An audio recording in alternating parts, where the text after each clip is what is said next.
Hello everyone, this is Priyanjan and you watching me at photon physics for all. और 10 दिनों की छुट्टी के बाद ये हमारा मेरा फर्स्ट ऑफलाइन वीडियो है और कल से ऑनलाइन क्लासेस जो भी चल रहे थे वो शुरू होगा। 10 दिनों के बीच में छुट्टी थी, गैप थी। एक कल से हम लोग जो 11th में पढ़ेंगे वो काइनेमेटिक्स पढ़ेंगे और काइनेमेटिक्स अच्छे से जानने के लिए, पढ़ने के लिए शुरुआत के लेक्चर में तो नहीं, लेकिन बाद में जब हम लोग सेकंड काइनेमेटिक्स का सेकंड पार्ट पढ़ेंगे उसमें वेक्टर जानना जरूरी होता है कि what is vector, vector algebra क्या है, फिर वेक्टर का मैथमेटिक्स क्या है, ये सारा चीज जानना जरूरी होता है। और हमारे पास टाइम भी कम है, तो मैं ये चाहता हूँ कि आपको ऑनलाइन में काइनेमेटिक्स हम लोग पढ़ते रहेंगे, ऑफलाइन में हम लोग कुछ वीडियो 5-10 लेक्चर का जो वीडियो का वेक्टर का टोटल वीडियो अपलोड कर देंगे और उसको देख के आप अच्छे से नोट्स बना के अच्छे से पढ़ लीजिएगा। प्रॉब्लम प्रैक्टिस भी हम लोग उसमें कर लेंगे। ये अपलोडेड वीडियो होगा और हमारा काइनेमेटिक्स तो जो होगा वो ऑनलाइन चलेगा ही चलेगा। चलो ठीक है, अच्छी बात है। और चैनल पर रहेगा जब तक रहेगा, जिसको वेक्टर में, वेक्टर एक ऐसा टॉपिक है 11th का प्रॉब्लम हो, 11th में भी यूज होता है, 12th में भी यूज होता है, 13, 14, 15 दुनिया के किसी भी स्टैंडर्ड के 10th एंड अबव किसी भी स्टैंडर्ड के अगर फिजिक्स को पढ़ना चाहते हो तो वेक्टर का जानकारी होना ही होना चाहिए। बिना वेक्टर के आप अच्छे से किसी भी फिजिक्स को नहीं पढ़ सकते हो। और जब हायर स्टडीज में जाओगे तो वेक्टर के अलावा टेंसर जानना जरूरी होता है। जब ग्रेजुएशन थर्ड पार्ट में जाओगे, जब 5th और 6th सेमेस्टर में जाओगे या फिर पीजी पढ़ोगे, उस समय आपको टेंसर जानना जरूरी होगा। टेंसर भी एक अच्छा जो वेक्टर है, वेक्टर बहुत सारा वेक्टर क्या होता है, वेक्टर टॉपिक का गया एक वेक्टर। सो मेरे मुताबिक, मेरे अकॉर्डिंग वेक्टर एक मैथ्स का टॉपिक है, फिजिक्स में पढ़ना जरूरी होता है, क्योंकि एक्चुअली वेक्टर एक फिजिकल क्वांटिटी होता है। वेक्टर एक ऐसा क्वांटिटी, दुनिया में कोई भी क्वांटिटी जिसमें मैग्नीट्यूड हो, डायरेक्शन हो और वो ट्रायंगल्स लॉ को फॉलो करते हैं उसको वेक्टर बनते हैं। ये तो मोटा मोटी डेफिनेशन हो जाता है, लेकिन एग्जैक्ट समझ नहीं पाते कि व्हाट इज वेक्टर, वेक्टर की रिक्वायरमेंट क्या थी, वेक्टर है क्या। मैंने बोला 2 चीजें तुम्हारे सामने मैं रिप्रेजेंट करूंगा। एक, जब तुम किसी मार्केट में जाओगे, मार्केट में जाते हो सब्जी लेने, कहते हो कि 4 kg, 2 kg, 3 kg पोटैटो दे दो, आलू दे दो, है ना, कहते हो तो तुम कहते हो चलो ठीक है, सब्जी देने वाला दे देता है। ऐसा कुछ थोड़ी कहते हो कि 2 kg सब्जी मुझे ईस्ट के तरफ दो, वेस्ट के तरफ दो, राइट वार्ड दो, लेफ्ट वार्ड दो, अपवार्ड दो, डाउनवार्ड दो। मतलब जो 2 kg किलोग्राम जो सब्जी तुम लेते हो, जो वेजिटेबल्स लेते हो, उसको लेने में या उसको खाने में, उसको रिप्रेजेंट करने में तुम्हें मैग्नीट्यूड की आवश्यकता होती है, डायरेक्शन की जरूरत नहीं होती है। डायरेक्शन की जरूरत नहीं होती है। तो एक क्वांटिटी होगी, सब्जी क्वांटिटी होगा, इसमें कुछ ना कुछ अमाउंट है। तो जो तुम्हारा 2 kg जो वेट भार है, 2 kg जो तुम्हारा मास है, क्या है मास, वो 2 kg मास एक ऐसा क्वांटिटी है जिसमें मैग्नीट्यूड है। इसको रिप्रेजेंट करने के लिए, इसे बताने के लिए डायरेक्शन की जरूरत नहीं है। तो वैसे क्वांटिटी जिसमें सिर्फ और सिर्फ मैग्नीट्यूड हो और इसे रिप्रेजेंट करने के लिए डायरेक्शन की जरूरत नहीं हो, उसको हम लोग बोलते हैं स्केलर फिजिकल क्वांटिटी या स्केलर। अच्छा, दुनिया में बहुत सारा चीज है जिसको रिप्रेजेंट करने में डायरेक्शन की जरूरत होती है। तुम कहोगे सर एग्जांपल बताओ। एक मैंने बोला कि मैं कहूंगा कि पुश द टेबल, तो पुश द टेबल, जब मैं कहूं कि पुश द टेबल, तो तुम एक बार जरूर पूछोगे, अगर समझदार होगे, सर धक्का मारना है, किधर से धक्का मारू सर टेबल को, बाएं से धक्का मारू या दाएं से, आगे की तरफ धक्का मारू या पीछे की तरफ, ऊपर से धक्का मारू या नीचे से धक्का मारू। धक्का पुश की बात थी। पुश में जैसे ही मैंने कहा कि पुश, तुमने कहा कि सर आप क्या बता दो, डायरेक्शन बता दो। पुश करना है तो किधर, लेफ्ट वार्ड, राइट वार्ड, आगे पीछे, बैकवर्ड, अप डाउन, किस, मतलब पुश या पुल कहते हैं फोर्स। और फोर्स को रिप्रेजेंट करने के लिए, पुश या पुल को रिप्रेजेंट करने के लिए, फोर्स को रिप्रेजेंट करने के लिए तुमको किस चीज की जरूरत पड़ी भाई साहब, डायरेक्शन की जरूरत पड़ी।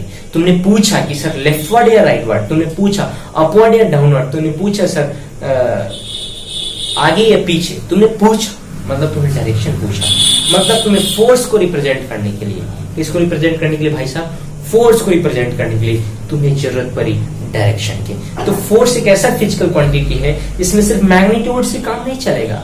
10 न्यूटन अगर मैं बोल रहा हूं तो 10 न्यूटन किसी ऑब्जेक्ट में फोर्स लग रहा है, तो 10 न्यूटन किधर लग रहा है, तो तुम्हारा कहना है कि 10 न्यूटन तो है, बट वो 10 न्यूटन किधर है, मतलब तुम डायरेक्शन पूछ रहे हो। क्या पूछ रहे हो, डायरेक्शन। तो कुल मिला के मेरा कहना यही था कि इस फोर्स को रिप्रेजेंट करने में मैग्नीट्यूड के साथ साथ तुम्हें किसकी जरूरत पड़ी, डायरेक्शन को। तो ऐसा फिजिकल क्वांटिटी, दुनिया में कोई भी ऐसा फिजिकल क्वांटिटी, कोई भी फिजिकल क्वांटिटी जिसको रिप्रेजेंट करने के लिए, जिसे व्यक्त करने के लिए हमें मैग्नीट्यूड कितना न्यूटन भाई साहब, 10 न्यूटन, के साथ साथ डायरेक्शन की भी जरूरत पड़े, किसकी जरूरत पड़े, डायरेक्शन के भी, तब उसे हम लोग क्या कहते हैं, वेक्टर क्वांटिटी, जिसको हिंदी में बोलते हैं सदिश। स मतलब साथ, दिश मतलब दिशा के साथ जो फिजिकल क्वांटिटी होता है उसको सदिश बोलते हैं। तो फिजिक्स में ऐसे ही पढ़ना है कि फोर्स फिजिकल क्वांटिटी हो गया, काम गया। अच्छा, फोर्स के बाद एक्सीलरेशन फिजिकल गया, काम से भाई। अच्छा, वेक्टर एक और है वेलोसिटी वेक्टर क्वांटिटी, अच्छा हो गया, ऐसा पढ़ना है क्या, नहीं। फिजिक्स में ये नहीं जानना है कि कौन सा वेक्टर है कौन सा स्केलर, नहीं। फिजिक्स में आपको ये जानना है कि वेक्टर है तो वेक्टर के साथ डील कैसे करेंगे। जैसे 4 और 4 आम मिलके 8 आम होगा हर हालत में, लेकिन 4 न्यूटन और 4 न्यूटन मिलके हो सकता है वो 4√2 न्यूटन हो जाए, हो सकता है वो 0 न्यूटन हो जाए, हो सकता है वो 8 न्यूटन हो जाए। और डिपेंड करेगा डायरेक्शन पे, किस पर डिपेंड करेगा, डायरेक्शन पे। सो यही हमें सीखना होता है कि अच्छा वेक्टर है तो ये जुटेगा कैसे, ये वेक्टर है तो घटेगा कैसे, क्या वो सिंपल प्रोसेस ही यूज होगा या कुछ और होगा। नहीं, वो सिंपल प्रोसेस यूज नहीं होता है, वो यूज होता है डिफरेंट प्रोसेस, जिसको हम लोग बोलते हैं वेक्टर मैथमेटिक्स या वेक्टर अलजेब्रा। क्या इसमें भी एडिशन आएगा, तो हाँ आएगा। कि इसमें भी डिवीजन आएगा, हाँ आएगा। कि इसमें भी मल्टीप्लिकेशन आएगा, आएगा। कि इसमें भी सब्ट्रैक्शन आएगा, आएगा। एडिशन सब्ट्रैक्शन का ही फॉर्म होता है, मतलब सब्ट्रैक्शन एडिशन का ही फॉर्म होता है। वो कैसे होता है वो डोंट वरी, मैं बताऊंगा, हर एक स्टेप में बताऊंगा कैसे कैसे क्या होता है। तो सबसे पहले आपको क्या पढ़ना है भाई साहब, वेक्टर। वेक्टर होता क्या है, वेक्टर फिजिकल क्वांटिटी है जिसमें मैग्नीट्यूड के साथ साथ डायरेक्शन भी हो, और एक और रूल को फॉलो करता हो, मैग्नीट्यूड भी हो डायरेक्शन भी हो, और ट्रायंगल्स लॉ को फॉलो करेगा तभी होगा, अदरवाइज वो नहीं होगा। पहली बात हमने कहा ओके सर, तो हम लोग क्या पढ़ते हैं, डेफिनेशन नहीं, हम लोग पढ़ते हैं वेक्टर के मैथमेटिक्स। तो हमें पढ़ना है वेक्टर अलजेब्रा। क्या पढ़ना है भाई साहब, तो जैसे ठीक है हम लोग मैथमेटिक्स स्टार्ट करते हैं, एडिशन सब्ट्रैक्शन जो भी पढ़ते हैं, तो सबसे पहले हम लोग किससे जान पहचान होती है हमारी, डिजिट से, कि कौन 1 है, कौन 2 है, कौन 3 है, कौन 4 है, इससे इंट्रोड्यूस होते हैं कि अच्छा 3 4 5 6 ऐसा है। तब उसके बाद हम लोग क्या करते हैं, इंट्रोड्यूस होने के बाद तब हम इसका एडिशन करते हैं, सब्ट्रैक्शन। तो ठीक उसी तरह वेक्टर का डेफिनेशन जानने के बाद जो वेक्टर दिखता कैसे है, वेक्टर को रिप्रेजेंट कैसे करना है, वेक्टर कैसे ज्योमेट्रिकली रिप्रेजेंट होगा, कैसे अलजेब्रिकली रिप्रेजेंट होगा, क्या वेक्टर का कुछ सिंबल है, ये सारा चीज आपको इंट्रोडक्टरी क्लास में देखने को मिलेगा। और इसके बाद हम लोग वेक्टर का अलजेब्रा पढ़ेंगे। सो क्या क्लास को स्टार्ट किया जाए। इतने से इंट्रोडक्शन के बाद मुझे लगा कि आप लोगों को वेक्टर के बारे में समझ हो गया होगा कि हमें जो पढ़ना है डेफिनेशन क्या नाम है, वेक्टर का मैथमेटिक्स पढ़ना है। और मैथमेटिक्स पढ़ने के लिए हमें इंट्रोडक्टरी लेसन चाहिए, और वो होगा इंट्रोडक्शन टू वेक्टर के साथ इंट्रोडक्शन कि वेक्टर होता क्या है, रिप्रेजेंट कैसे करते हैं, अलजेब्रिकली कैसे रिप्रेजेंट करते हैं, और ज्योमेट्रिकली कैसे रिप्रेजेंट करते हैं। सो फटाफट टाइम जाए ना करते हुए हम लोग आते हैं डेफिनेशन पे। देख बोर्ड पे दे रखा है डेफिनेशन, क्या दे रखा है भाई साहब, वेक्टर दे रखा है कि what is vector. Vector definition है any physical quantity which is magnitude as well as direction and follow the laws of vector addition. Triangles law, vector addition में ट्रायंगल्स लॉ भी आता है, parallelogram law of vector addition भी आता है, और polygons law भी आता है। तो आपने बस एक ट्रायंगल्स लॉ के ही बेस है, सब एक ही होता है ट्रायंगल्स लॉ। ट्रायंगल्स लॉ से ही पैरेललोग्राम आता है, ट्रायंगल्स लॉ से ही तुम्हारा आता है वो वाला पॉलीगन्स लॉ, वो सारा चीज आता है, मैं प्रूफ भी करूंगा और आपको विजुअलाइज भी करूंगा कि देखो दोनों लॉ सेम ही है। सो ट्रायंगल्स लॉ को या फिर कह लो लॉ ऑफ वेक्टर एडिशन के लॉ को फॉलो करता है, मतलब ट्रायंगल्स लॉ को फॉलो करता है, तभी इसको वेक्टर कहा जाएगा, अदरवाइज नहीं। और हिंदी में बोले तो वैसी बहुत ही क्लास है जिनके पास परिमाण मतलब मैग्नीट्यूड, कितना अमाउंट है, कितना मात्रा है, परिमाण के साथ साथ दिशा भी हो, तथा वह त्रिभुज के, ये त्रिभुज डेल्टा का साइन है, त्रिभुज के योग का नियम का पालन करती हो, तब उसे क्या कहते हैं, सदिश। जैसे आपने पता ही है, जैसे एग्जाम्पल फॉर एग्जाम्पल अगर ले लिया जाए तो बहुत सारा एग्जाम्पल आएगा, आपको पता ही है। फोर्स, सबसे पहला एग्जाम्पल हम लोग ले तो क्या होगा, फोर्स, जिसको हिंदी में हम लोग बोलते हैं बल। दूसरे एग्जाम्पल की हम लोग बात करें, अगर बात करें फोर्स, क्या नाम है, एक्सीलरेशन, क्या एक्सीलरेशन, जिसको हिंदी में बोलते हैं त्वरण। क्या बोलते हैं भाई साहब, त्वरण। तीसरे एग्जाम्पल की बात करें हम तो वेलोसिटी, क्या बोलते हैं इसको, वेलोसिटी, जिसको हिंदी में बोला जाता है वेग। इसके बाद बहुत सारा है, संवेग, हिंदी में बोलते हैं इसको संवेग, इंग्लिश में बोलते हैं मोमेंटम। क्या बोलते हैं भाई साहब, मोमेंटम। सो बहुत सारे ऐसे फिजिकल क्वांटिटी है जो सदिश है। सो बहुत सारे मिलेगा, जैसे जैसे हम लोग पढ़ते जाएंगे वैसे वैसे हमें जान पहचान होते जाएगा कि अच्छा ये वेट ये क्वांटिटी। अब 11th में जितना भी फिजिकल क्वांटिटी पढ़ेंगे उसमें कौन वेक्टर है, कौन स्केलर है, किसका यूनिट क्या है, किसका डायमेंशन क्या है, ये सारा चीज हम लोग जानते हुए चलेंगे। सो ये तुम्हारा डेफिनेशन था। इसको फटाफट राइट डाउन करो, वीडियो पॉज करके स्क्रीनशॉट ले लो। तब तक हम लोग आते हैं कि इसका रिप्रेजेंटेशन, वेक्टर को कैसे रिप्रेजेंट करेंगे वो सारा चीज पे। सो वेक्टर का डेफिनेशन के बाद हम लोग आएंगे रिप्रेजेंटेशन ऑफ वेक्टर। वेक्टर का क्या रिप्रेजेंटेशन है। मैं तुमसे पूछूं कि अच्छा बच्चा ये बताओ कि किसका साइन है, तो सर ह्यूमन बीइंग का साइन है, मानव का साइन है। ये बताता है कि अच्छा कोई आदमी है ना। इस तरह से बहुत सारा साइन होता है, जैसे इस तरह का हड्डी वड्डी वाला साइन हो और ऐसे खोपड़ी लगा हो तो कहते हैं डेंजर का साइन है। किसका साइन है, डेंजर का साइन। बहुत सारा चीज होता है। फिर ऐसे है तो आगे पता चलता है कि आगे रेलवे क्रॉसिंग है। तो ये सब सिंबॉलिक रिप्रेजेंटेशन है। ठीक उसी तरह ऐसा क्या होगा जिसको देखते ही हम लोग समझ जाएंगे अच्छा ये वेक्टर बता रहा है। क्या बता रहा है, vector. So representation of vector ये बताता है। तो रिप्रेजेंटेशन भी दो तरह का होता है। एक होता है अलजेब्रिकली, अलजेब्रिक रिप्रेजेंटेशन। अलजेब्रा में हम लोग क्या पढ़ना है, XYZ ABCD alpha beta gamma. और दूसरा होता है ज्योमेट्रिकल रिप्रेजेंटेशन। ज्योमेट्रिकल को हम लोग ग्राफिकल भी बोलते हैं। क्या बोलते हैं इसको, ग्राफिकल।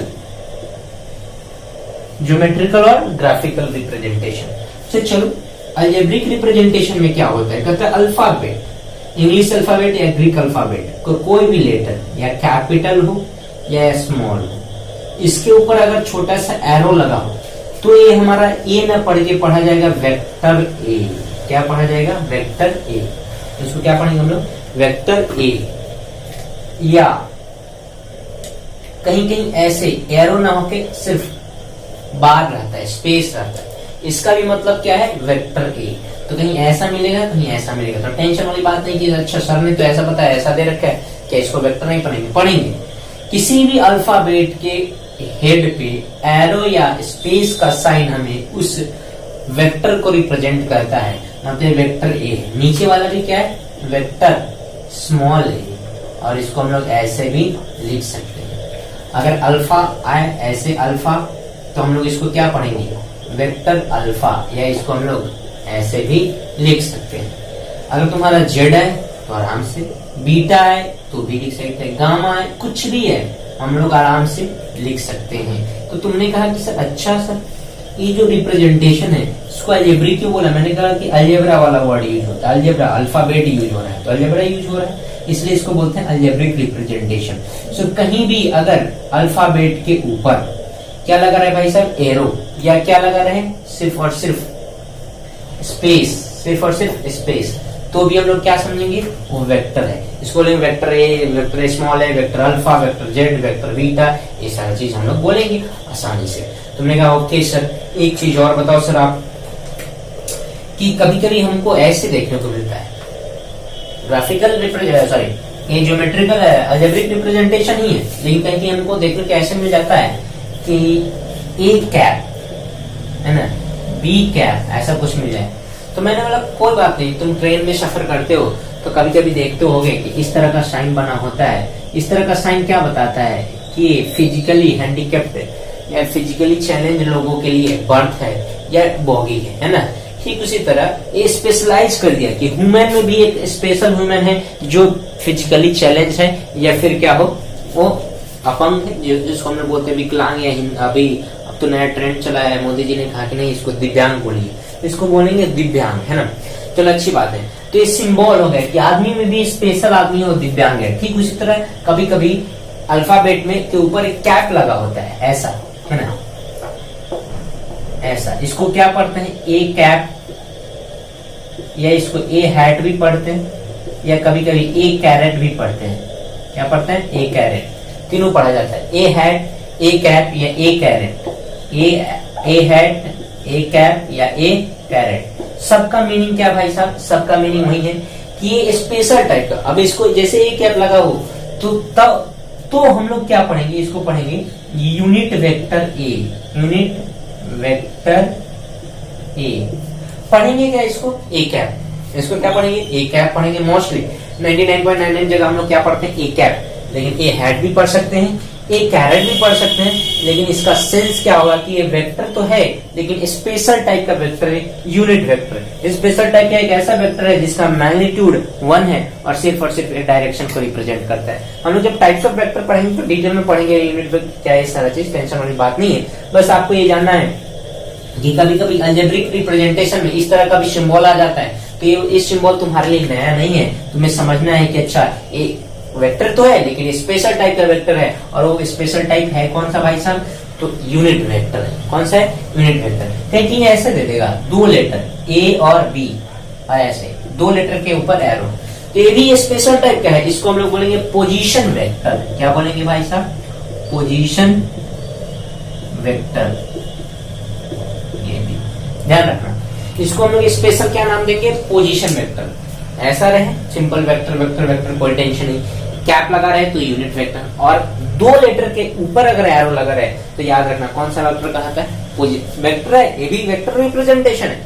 ये कौन सा रिप्रेजेंटेशन है भाई साहब, वेक्टर। वेक्टर का ही प्रेजेंटेशन है, रिप्रेजेंटेशन है, सिंबल है अलजेब्रिक, लेकिन ये स्पेशलाइज्ड है। और वो क्या है स्पेशल भाई साहब, तो पोजीशन वेक्टर। कौन सा वेक्टर है, पोजीशन वेक्टर। ये भी स्पेशल है, कौन से स्पेशलाइजेशन है इसके पास, तो यूनिट वेक्टर है। एक ऐसा वेक्टर जो जिसका मैग्नीट्यूड 1 है, एक ऐसा वेक्टर जो 2 पॉइंट के बीच के पोजीशन को बता रहा है। जैसे पोजीशन वेक्टर कैसे होगा, मैं एक रिप्रेजेंट करूं, ये पॉइंट ए होगा, ये पॉइंट बी होगा, यहाँ से यहाँ तक चलने पर जो वेक्टर फॉर्म होगा उसी को हम लोग बोलेंगे ए बी वेक्टर, जिसको हम लोग पोजीशन वेक्टर ए बी भी कहेंगे। तो तुमने कहा कि सर रिप्रेजेंटेशन, एक बात समझ में आया मेरे, कि दुनिया में कहीं भी एबीसीडी से लेके जेड तक लिखा है, कैपिटल है चाहे स्मॉल है, या अल्फा बीटा गामा डेल्टा काई फाई चाहे बहुत सारा चीज जो ग्रीक लेटर का है अल्फाबेट वो भी रहे, तो इसके ऊपर हाँ हिंदी वाला मत कह देना कि हाँ वेक्टर का ऐसा कुछ नहीं होता है, ये वेक्टर हम लोगों का नहीं है भाई साहब। इसलिए ना अल्फाबेट हमारे ऊपर नहीं चलता है कि वेक्टर का, वेक्टर का, वेक्टर ग, वेक्टर अंग, वेक्टर च, है ना, ऐसा नहीं है ना। सो ऐसा मत समझ लेना है कि किसी भी अल्फाबेट, हिंदी अल्फाबेट नहीं भाई साहब, ग्रीक और इंग्लिश अल्फाबेट के ऊपर ऐसे डाल देने पर वेक्टर बन जाता है भाई साहब, ठीक, ओके। अलजेब्रिक है कि कुछ और, अलजेब्रिक का मतलब a x y z alpha beta ये सारा चीज आ रहा है, इसलिए इसको अलजेब्रिक बोला गया। तुमने कहा सर ओके डन सर, ये तो डन हो गया सर, इसके बारे में क्या ख्याल है। मैंने बोला कि इसके बारे में बताने की मुझे स्पीच की रिक्वायरमेंट है, तो फटाफट वीडियो को वॉच करके तुम स्क्रीनशॉट ले लो, और इसके बारे में कुछ लिखना चाहते हो लिख सकते हो खुद के लैंग्वेज में।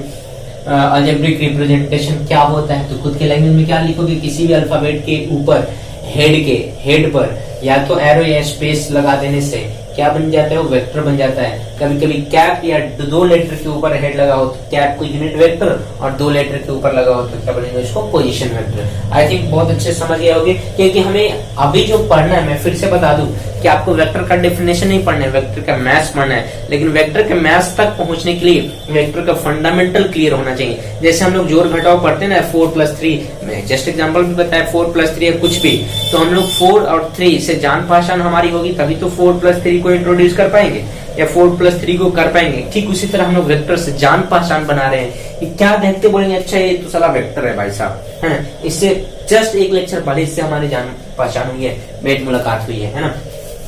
तो ये अलजेब्रिक था, अलजेब्रिक मतलब लेटर से रिगार्डिंग। अब हम लोग आएंगे ज्योमेट्रिकल, जिसको हम लोग ग्राफिकल रिप्रेजेंटेशन भी बोलते हैं। क्या बोलते हैं, ग्राफिकल। अच्छा ग्राफ में क्या होता है, एंगल, एरो, लाइन सेगमेंट, यही सब कुछ होता है ना, हाँ। सो वही यूज होगा। इसको ग्राफिकल रिप्रेजेंटेशन भी बोलते हैं। ज्योमेट्री में जैसे हम लोग पढ़ते हैं एरो, जिसको हम लोग बोलते हैं शायद रे, क्या बोलते हैं, रे। सो ज्योमेट्रिकली वेक्टर रिप्रेजेंटेड बाई अ रे। एक रे के थ्रू ज्योमेट्रिकल रिप्रेजेंटेशन होता है। मैं इसको क्यों छोड़ दिया भाई, इसको भी मिटा दो, है ना। ज्योमेट्रिकली जो होता है कैसे रिप्रेजेंट होता है, तो ज्योमेट्रिकली रिप्रेजेंट होता है एक एरो के थ्रू। ये कौन सा रिप्रेजेंटेशन है भाई साहब, ज्योमेट्रिकल और ग्राफिकल, है ना। बार बार नहीं लिख रहा हूं पूरा। तो ज्योमेट्रिकली या ग्राफिकली कैसे रिप्रेजेंट होता है, ज्योमेट्रिकली या ग्राफिकली कैसे रिप्रेजेंट होता है vector, it is denoted by या represented by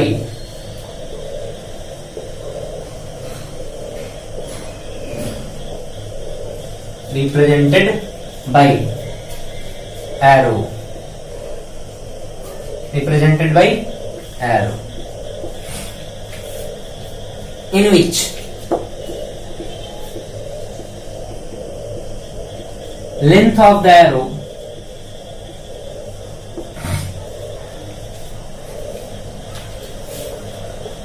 arrow gives the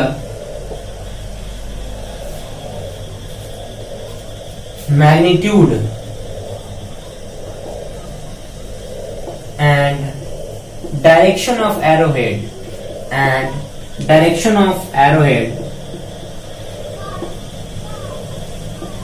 gives the direction of vector.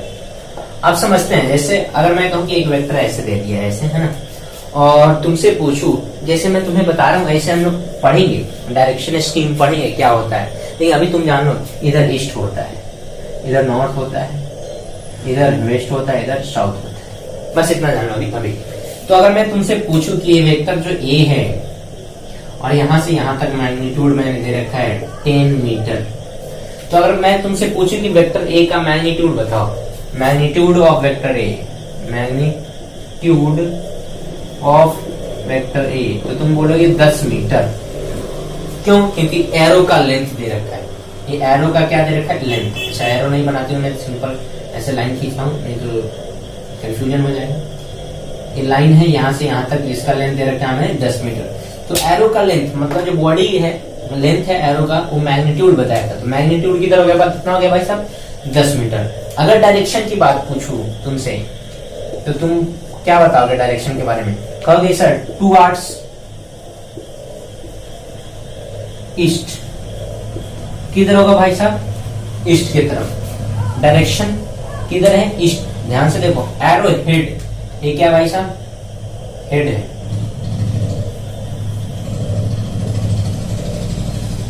और इस पोर्शन को हम लोग बोलते हैं टेल, और ये बीच वाला पोर्शन क्या कहलाता है, बॉडी, है ना। तो बीच वाला लेंथ हमें बताएगा मैग्नीट्यूड, और हेड का डायरेक्शन बताएगा वेक्टर का डायरेक्शन। तो वेक्टर ए का डायरेक्शन किधर है भाई साहब, टुवर्ड्स ईस्ट। तो तुमने कहा कि अच्छा सर आप समझ में आया।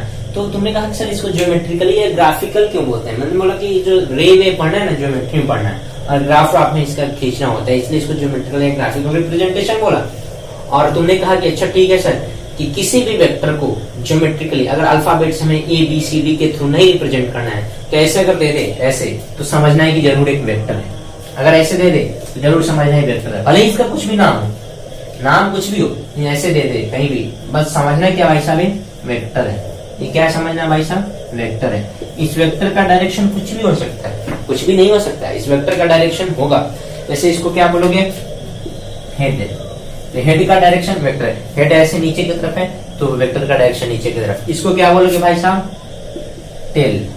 इसको क्या बोलोगे, टेल। इस वाले पोर्शन को टेल और आगे वाले पोर्शन को हेड। और बीच वाला बॉडी होता है, बॉडी का लेंथ क्या बताता है तुम्हें, मैग्नीट्यूड। बॉडी का लेंथ क्या बताता है, मैग्नीट्यूड, कितना अमाउंट में है ना।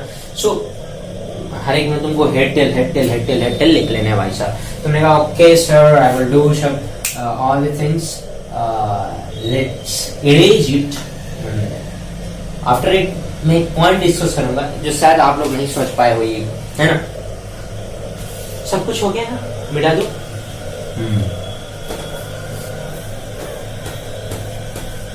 मिटाने के वाले स्क्रीनशॉट ले लेना भाई साहब, है ना।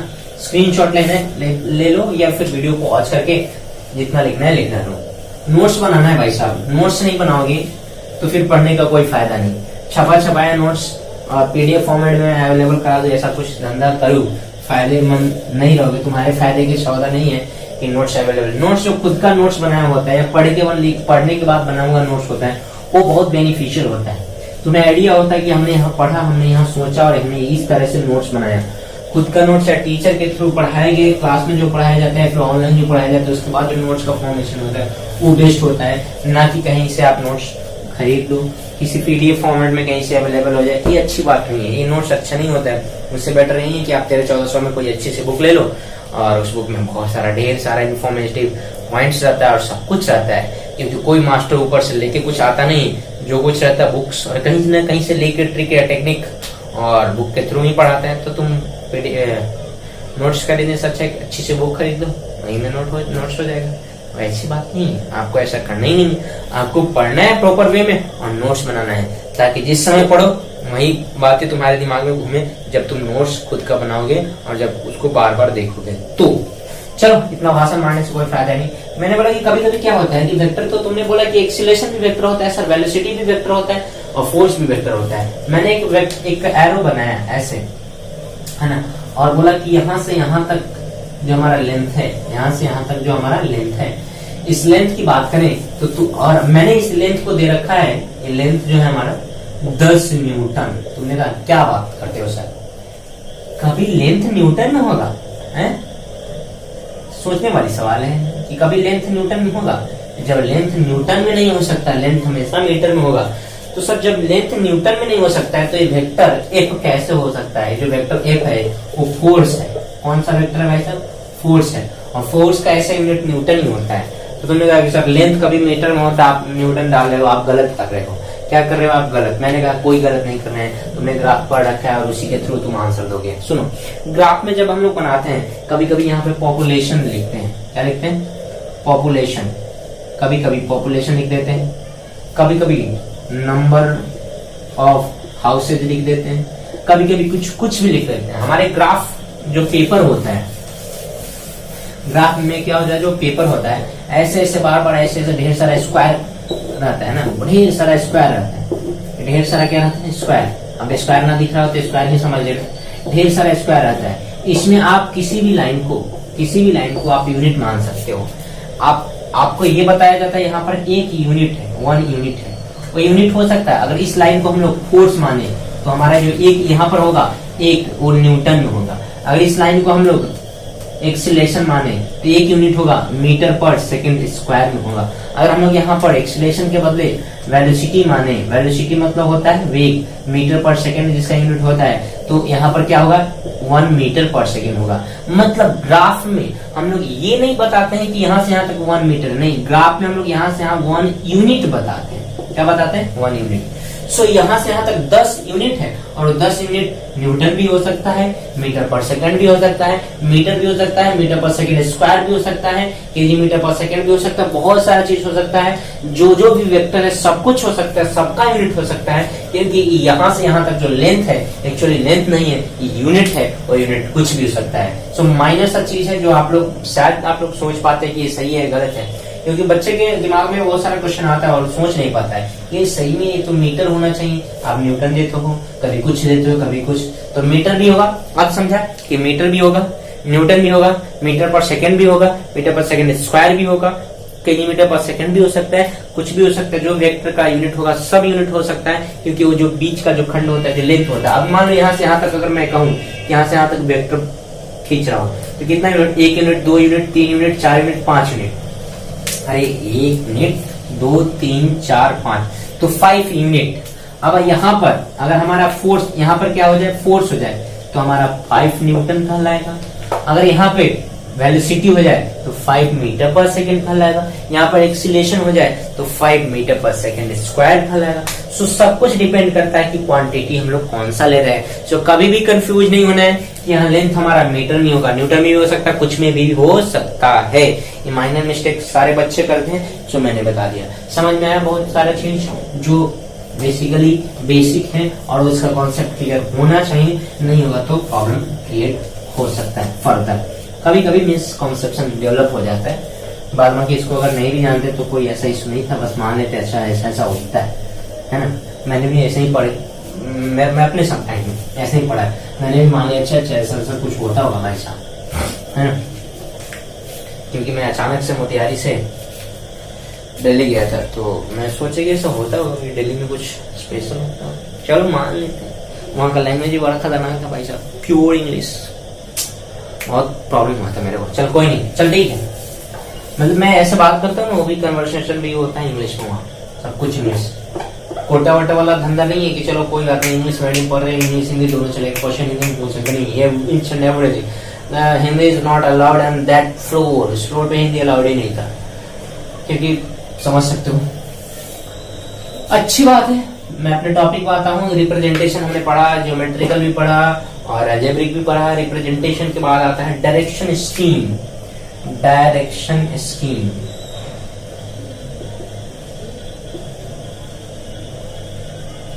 ये डायरेक्शन स्कीम क्या है सर? डायरेक्शन तो समझ में आता है। मैंने कहा ठीक है, कभी कभी वेक्टर को रिप्रेजेंट करने के लिए, कभी कभी वेक्टर को रिप्रेजेंट करने के लिए हमें डायरेक्शन, वेक्टर होता है क्या है? वेक्टर का हिंदी होता है सदिश, दिशा के साथ। तो दिशा जरूरी है, तो कभी कभी दिशा में बहुत कंफ्यूजन हो जाता है, डायरेक्शन में कभी कंफ्यूजन हो जाता है। और मैं दूंगा एक आध एग्जांपल तो तुम्हें समझ में आएगा कि पता नहीं इसको क्या कहूं। जैसे इसको याद रखने का ट्रिक बता रहा हूं। याद रखना जी न्यूज। क्या याद रखना? न्यूज। न्यूज का स्पेलिंग याद है? NEWS। न्यूज। ऐसे याद रखना। जी न्यूज का सिंबल ऐसे ही हुआ करता था पुराने जमाने में, पता नहीं अब सीधा हो गया है, पुराने जमाने में ऐसे ही हुआ करता था। ऐसे जेड बना देना और न्यूज का स्पेलिंग NEWS ऐसे ही आना है। ऐसे NEWS तो न्यूज। ध्यान से देखो यहाँ NEWS न्यूज याद है, डायरेक्शन याद है। अगर हिंदी मीडियम वालों के लिए प्रॉब्लम नहीं सर, आप तो प्रॉब्लम है तो मैं बता दूं, इसको नॉर्थ को बोलते हैं हिंदी में उत्तर, इसको होता है दक्षिण, इसको होता है पूर्व या पूरब, इसको होता है पश्चिम। अगर इंग्लिश में याद नहीं होता है तो हिंदी में याद करो। ऊपर उत्तर, नीचे दक्षिण, दाएं पूरब, बाएं पश्चिम। कैसे याद रखना है? ऊपर उत्तर, नीचे दक्षिण, दाएं पूरब, बाएं पश्चिम। ऐसे याद रख सकते हो। नहीं याद रखना है, इंग्लिश मीडियम में याद रखना है, न्यूज का स्पेलिंग याद रखो। ऐसे एरो बना के, ऐसे जेड बना के, तिरछा जेड बना के न्यूज, NEWS। इसके थ्रू तुम्हें याद होगा। और बाद बाकी जो ज्योग्राफी में पढ़ते हैं, नहीं सर मैप में ऊपर क्या होता है हमेशा नॉर्थ, ऊपर क्या होता है नॉर्थ, नीचे क्या साउथ, ऊपर नॉर्थ नीचे साउथ और राइट वर्ड ईस्ट। तो सर इतना क्यों बना रहे हैं सर? हमने ज्योग्राफी बहुत अच्छे से पढ़ा है सर, और एटलस वेटलस का भी अध्ययन करा है सर, और बहुत सारा अच्छे से करा है हमने अपना सॉरी बहुत सारा प्रोजेक्ट वर्क भी करा है मैंने। तो टेंशन वाली बात नहीं है, मुझे याद है। ऊपर उत्तर होता है, नीचे दक्षिण होता है सर, नॉर्थ होता है, साउथ होता है, ईस्ट होता है, वेस्ट होता है। मैंने याद है तो बेस्ट है भाई साहब, याद है तो बेस्ट है। अब इसी याद को नहीं है तो मैंने ट्रिक भी बता दिया, दोनों ट्रिक आप याद रखोगे। अब कभी कभी क्या देता है, अब एक डायरेक्शन स्कीम को हम लोग समझेंगे ऐसे।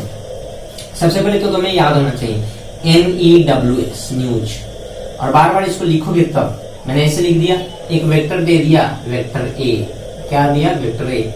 ये एंगल बना रहा था 30 डिग्री, और तुमसे पूछा कि इस वेक्टर का लोकेशन बताओ। वेक्टर ए को बताओगे तो कैसे बताओगे? तो तुम बताओगे वेक्टर ए का लोकेशन ऑफ वेक्टर ए कैसे बताओगे? लोकेशन, डायरेक्शन या लोकेशन बता दो। ना तो ये ईस्ट में है, ना नॉर्थ में है, ना वेस्ट में है, ना साउथ में है। बताओ तो वेक्टर ए कहाँ है भाई साहब? क्या ईस्ट में है? क्या नॉर्थ में है? क्या साउथ में है? क्या वेस्ट में है? तो उस समस्या का निदान यही है कि एंगल आपको दे रखा है। क्या दे रखा है? एंगल। ध्यान से देखो, हम लोग ईस्ट से कितना डिग्री चलेंगे तो ए पे पहुंचेंगे। ईस्ट से 30 डिग्री चल जाए, कितना डिग्री? 30 डिग्री। किधर की तरफ? नॉर्थ की तरफ कि साउथ की तरफ? तो तुमने कहा सर ईस्ट से 30 डिग्री नॉर्थ की तरफ चले, ईस्ट से 30 डिग्री नॉर्थ की तरफ चले तो सर मैं पहुंच जाऊंगा वेक्टर ए पर। तो वेक्टर ए का लोकेलाइज कैसे करेंगे? तो 30 डिग्री नॉर्थ ऑफ ईस्ट। क्या लिखेंगे भाई साहब? 30 डिग्री नॉर्थ ऑफ ईस्ट। कितना डिग्री भाई साहब? 30 डिग्री नॉर्थ ऑफ ईस्ट। हमने कहा कि ठीक है सर, ये एग्जांपल से अच्छे से नहीं आता, एक आध और करके बताओ सर। मैंने कहा दूसरा एग्जांपल दे। ऐसा ढेर सारा एग्जांपल हम लोग करेंगे। मैंने बोला चल वेक्टर डी बना देता हूँ, ये 40 डिग्री है और ये वेक्टर डी है। अब लोकेशन बताना। आप कहोगे कि सर फिर से NEWS न्यूज का spelling sir, NEWS location of vector D. Location और डायरेक्शन कह दो और वेक्टर बी, तो क्या कहोगे?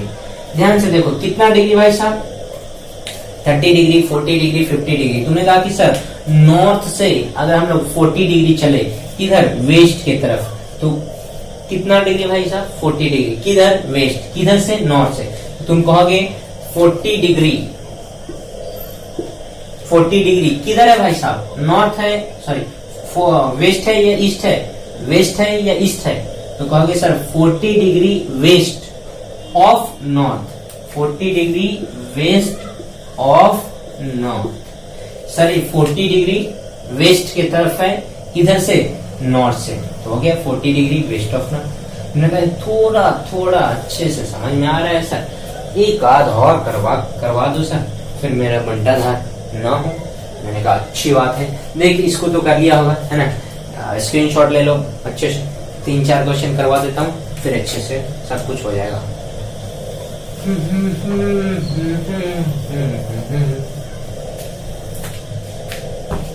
चल तीसरा क्वेश्चन, 60 डिग्री था, तो तुमने कहा फिट जी न्यूज, सर न्यूज स्पेलिंग लिखो NEWS, सर वेक्टर सी है, तो location of vector C, sir location of vector C मैं दूंगा। तुम कहोगे सर 60 डिग्री एंगल बना रहा है, किससे, साउथ से, तो अब साउथ पे चार्ट हटेंगे, साउथ से कितना डिग्री घूमे भाई साहब, 60 डिग्री, किधर, वेस्ट की तरफ। तो मैं कहा लिख सकता हूं इसको 60 degree west of south, 60 degree west of south.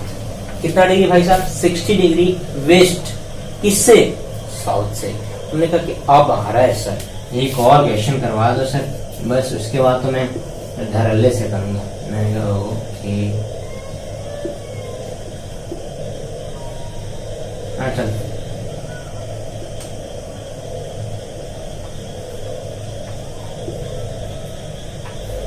तुम बता दो इसका। तुम कहोगे सर मुझे तो सबसे पहले न्यूज का स्पेलिंग चाहिए, NEWS। अब मैं सर अब चढ़ बैठूंगा सर साउथ पे, क्योंकि एंगल किसके साथ बना रहे, साउथ पे।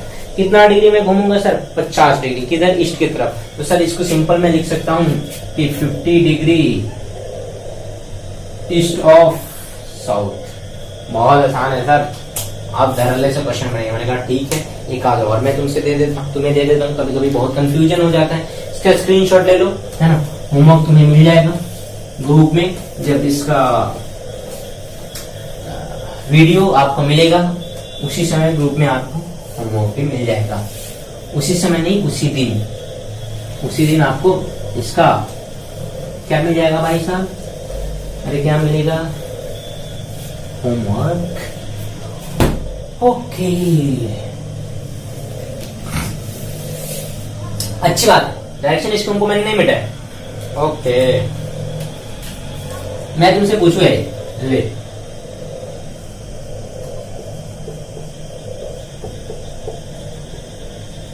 नहीं इसको देने के पहले, चलो इसको देने के पहले मैं इधर देता हूँ, ये ले लो तुम 35 डिग्री इधर, 40 डिग्री मान लो अच्छे से 40 डिग्री। तुमने एक बंदे ने कहा कि सर न्यूज का स्पेलिंग तो आप लिख लो, आप ऐसे लिख रहे हो कि 40 डिग्री नॉर्थ ऑफ ईस्ट, ऐसे लिख रहे हो। मैंने कहा नहीं सर ऐसा नहीं बनता सर, ऐसा नहीं बनता सर, एक और कर लो आप, एक और कर लो सर, ये कर लो आप, इधर से 40 डिग्री तो इधर से 50 डिग्री।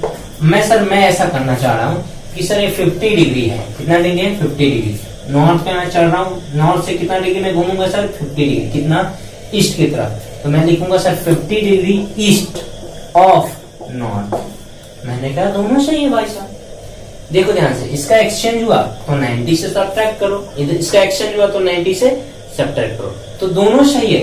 कभी इधर से दे दे, कभी इधर से दे दे, कोई इश्यू नहीं है, आपको दोनों से आना चाहिए, आपको दोनों से आना चाहिए। तो एक और एग्जांपल मैं लेता हूं कि ये मैंने दिया कि वेक्टर बी था और ये 45 डिग्री पर था, कितना डिग्री पर था, 45 डिग्री पर। तो इसको मैंने दोनों साइड से लिखना स्टार्ट करा, तो बी को लिखा 45 डिग्री, स्पेलिंग फिर से NEWS न्यूज, तो 45 डिग्री नॉर्थ ऑफ ईस्ट ऐसे लिखा। मैंने बोला इसका रिवर्स लिखो, तो फिर लिखा कि 45 डिग्री ईस्ट ऑफ नॉर्थ। दोनों तो सर सेम आ रहे हैं। तो जब दोनों सेम हो, जब एंगल बाइसेक्टर पर हो, जब क्या हो एंगल बाइसेक्टर पे, तो हम लोग 45 डिग्री नहीं लिखते हैं और नॉर्थ ऑफ नहीं लिखते हैं, हम लोग इसको बोलते हैं नॉर्थ ईस्ट। क्या बोलते हैं इसको? North east.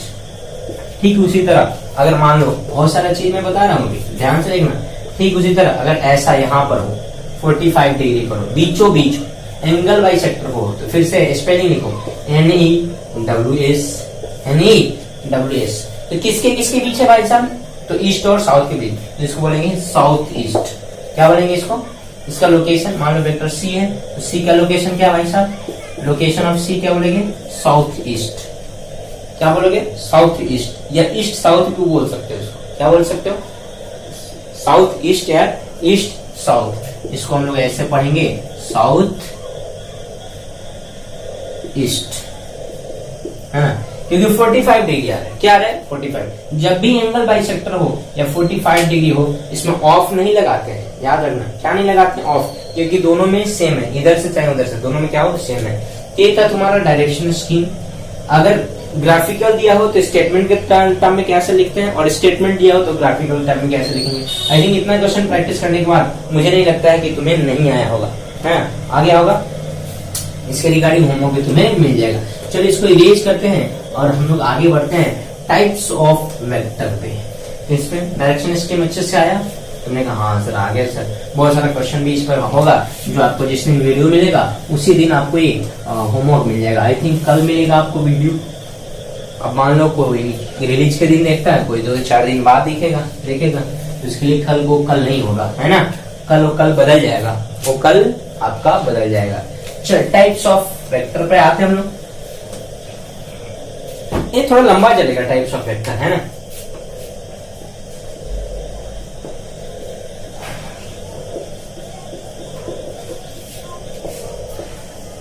जैसे आदमी का कैटेगरी, आदमी के बारे में हम ह्यूमन बीइंग के बारे में जान गए। अच्छा चलो, 2 पाँव, 2 हाथ, ये सारा चीज, 2 आंख, बहुत सारा ये वो है, बहुत कुछ जानिए। चल ठीक है भाई साहब। नहीं, कैटेगरी है, कोई अच्छा आदमी होता है, कोई सीधा आदमी होता है, कोई बुरा आदमी होता है, कोई टेढ़ा आदमी होता है, कोई दिमाग से घुमा हुआ होता है, कोई पैदल होता है, बहुत सारा है। तो प्रोफेशन के बेसिस पे इंजीनियर है, कोई डॉक्टर है, बला बला बला, बहुत सारा है ना। ठीक उसी तरह वेक्टर में बहुत सारा टाइप्स है, वेक्टर में भी बहुत सारा टाइप्स है। हम लोग शुरुआत करेंगे एक ऐसे वेक्टर से जहां से सबकी शुरुआत होती है, और वो टाइप है जीरो वेक्टर, है ना? नल या zero vector, null vector. Types पढ़ रहे हैं, टाइप्स जानना जरूरी है क्योंकि इसका यूज होता है फिजिक्स में। और इसको जीरो वेक्टर भी बोलते हैं। क्या बोलते हैं भाई साहब? नल वेक्टर और जीरो वेक्टर। बहुत अच्छे से वेक्टर पढ़ना, क्योंकि पूरे 11, 12, 13, 14, 15, 16, 17 सब जगह काम देगा। जब तक फिजिक्स है तब तक तुम्हारा वेक्टर यूटिलाइज होते रहेगा। कहता है कि जीरो के ऊपर ऐसा लगा हो, उसको नल या जीरो वेक्टर बोलेंगे। तुमने कहा कि ऐसा क्यों जरूरी था सर? जीरो के ऊपर क्यों लगा दिया? पागलपंती था क्या? मैंने कहा नहीं सर, डेफिनेशन बताओ sir. The vector which have